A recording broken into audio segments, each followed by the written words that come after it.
Hello everyone, welcome to StudyIQ IAS English. My name is Praveen Mishra and today we are going to discuss about the migration of the Amur falcon birds to our wonderful state of Nagaland. Well, the news is having its relevance some 13 years back of the date.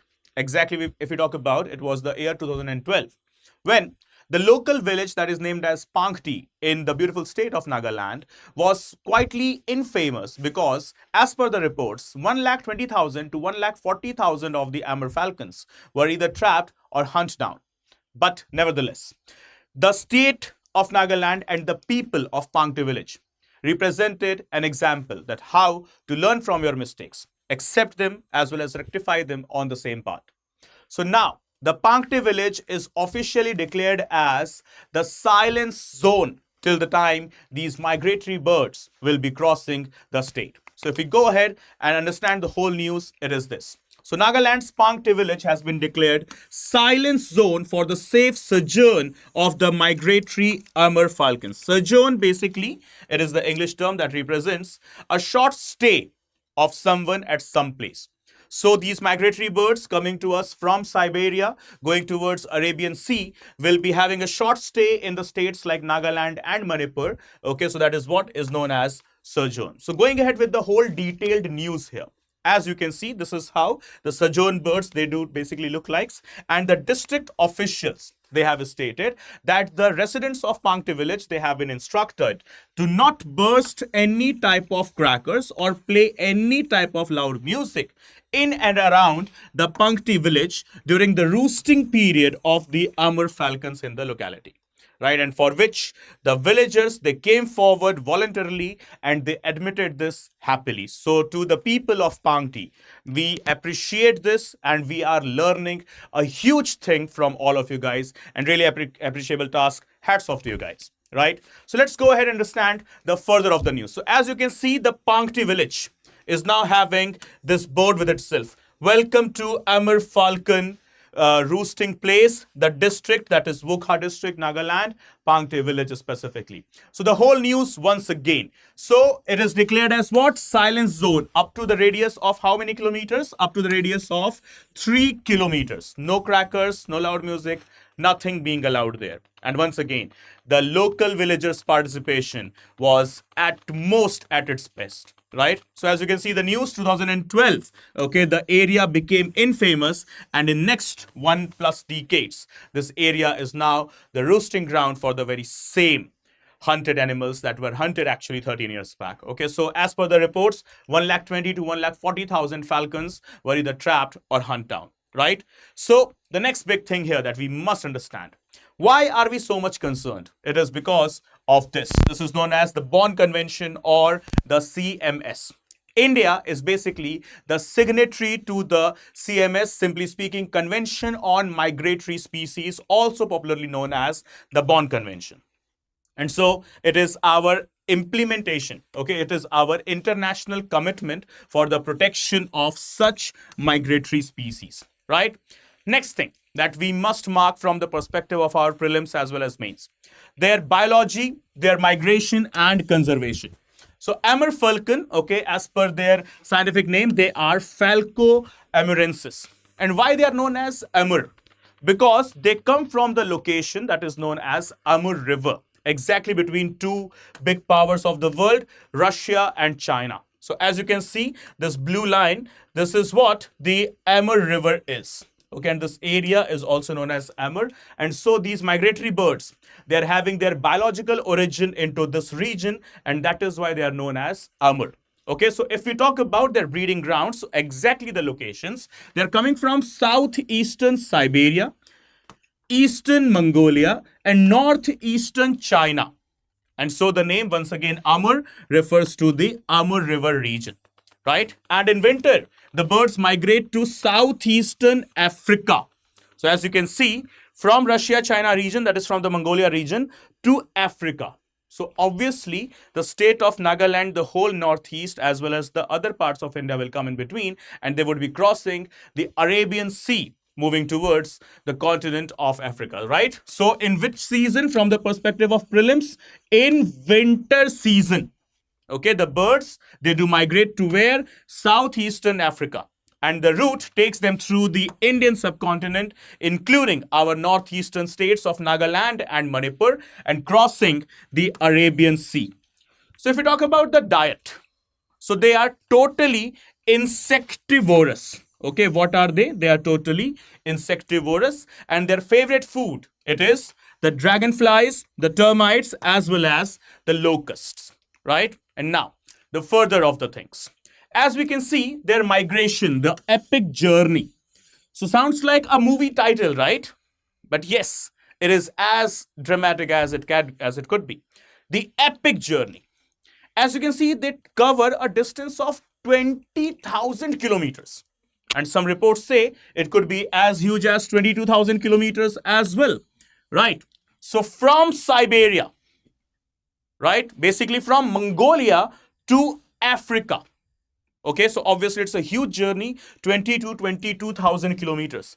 And their stoppage. So in India, the northeastern states, once again, the beautiful states of Nagaland as well as Manipur, they serve as major roosting sites between October to November, specifically at the Doyang Reservoir in Pangti. So this is the image what you're watching. It is the Doyang Reservoir. So you have got the knowledge addition now. Where is Doyang Reservoir situated or located? So it is in India's wonderful state of Nagaland again, specifically Pangti village. And this is also the roosting ground or the roosting site for the Amur Falcons.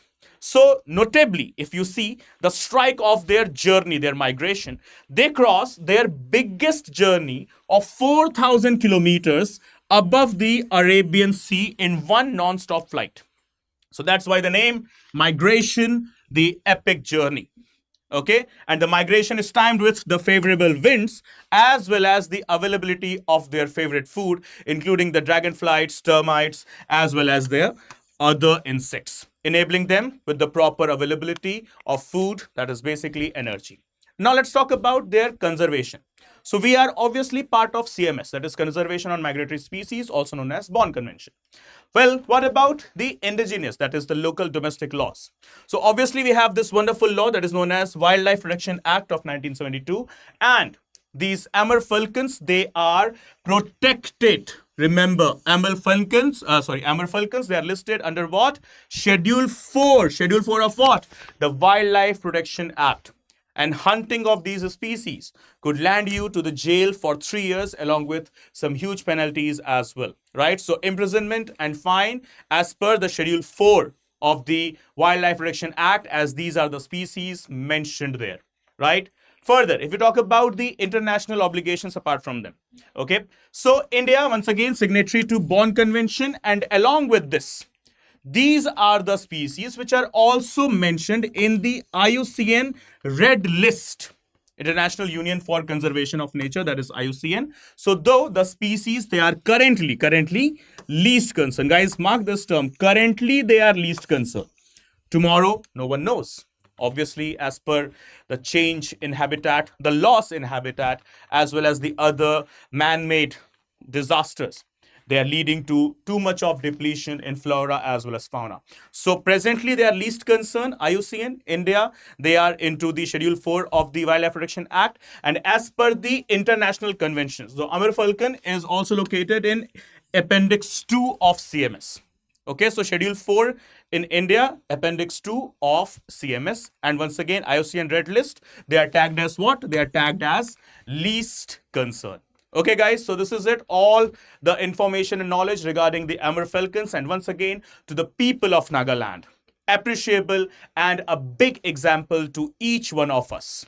Thank you so much for such a great example, learning the mistakes, firstly accepting them, and then ultimately rectifying them as well. And so here we talk about the knowledge enhancement and assessment. If you're looking forward to crack the examination of 2027, so if you're looking forward to call yourself as an IAS, IPS, IFS or IRS of 2027, we have got our October batches admissions being closed from 5th of November, that is from tomorrow. Right? So if you're looking forward to join in purely English medium batch, purely Hindi medium, or the mixture of both, that is English bilingual, we have got you covered. And you know it very well. When it comes to prelims to mains to interview, one name, StudyIQ, stands out of the box when it comes to student support as well, right? So our resolution plus batches, that is GS Foundation P2I batches, okay, the admission shall be closing tomorrow. So you have got less than 24 hours to enroll yourself in the batches. Well, first of all, you have got less time, obviously, but why should you enroll yourself in these batches? So the biggest reason is 1000 plus hours. Yes, you heard that correct. 1000 plus hours of live lectures. In case you miss those live lectures, no worries, guys, no worries. You will be having access to the recorded lectures as well. Further, let's talk about the reading material, the study material. 18 sets of printed books would be sent to you at your doorstep. You don't have to go anywhere to collect them. We will send them to you. And these books, first of all, they are created by the experts of UPSC CSE preparation, the greatest mentors and content creators. Along with this, teachers' personal class notes will be shared with you at the end of the each and every session in PDF format. So you have got the books as well as the value addition in the PDF format, right? Next, this is the knowledge enhancement part, right? Let's talk about the knowledge assessment part as well, because without that, you ain't going to qualify for sure. So with regard to that, we have got you covered with the prelims test series, mains test series, as well as interview guidance program. Technically, 75 plus tests for prelims, 12 plus tests for your mains, and multiple mock interviews for your interview, that is your personality test. Is that enough? Absolutely not. You need a personal mentor, right? With whom you can connect anytime and issue your grievances and discuss your issues and grievances that you are facing in your preparation. Answer writing, CSAT, current affairs, could be anything that you want to discuss personally, one-on-one, right? So yes, we have got that as well. The very same subscription, you don't have to buy anything, in a separate manner. Everything will be covered under one head, that is resolution plus batches. The moment you have subscribed, the very same moment, one personal mentor will be assigned to you, with whom you can connect literally anytime. And the very same moment, here you have done the subscription, there a mentor is assigned. And the very same subscription will make you eligible to enroll in the PRP and MRP, that is the prelims residential program along with the mains residential program. Right, everyone? So quickly enroll yourself. And now let me give you the trick. How to enroll in the minimum price. Is there any trick, a code available? Yes, there is a code that will provide you the maximum discount on your subscription. So guys, if you apply this promo code, that is PRV Live, okay, if you simply apply this promo code, that is PRV Live, you will be enjoying the maximum discount on your subscription. That is the subscription at the cheapest price. So guys, quickly enroll yourself on or before 5th of November using the code PRV Live. And yes, hit the subscribe button of the channel StudyIQ IAS English so that you never miss an update from it. And in case you wish to connect with me for all the further discussions, notes, PDFs, links, quizzes, etc. So here is the QR code of my Telegram channel, that is with the name Praveen_StudyIQ. So you can simply scan the code, or you can just go on the search bar and type Praveen_StudyIQ and join the channel. And further, you can also join with me on my Instagram account, that is with the username Praveen_Mishra_2107. But guys, firstly, hit the subscribe button and never miss an update from the channel. Thank you so much for watching. Bye bye. Good day. Take care. See you soon. Jai Hind. Jai Bharat.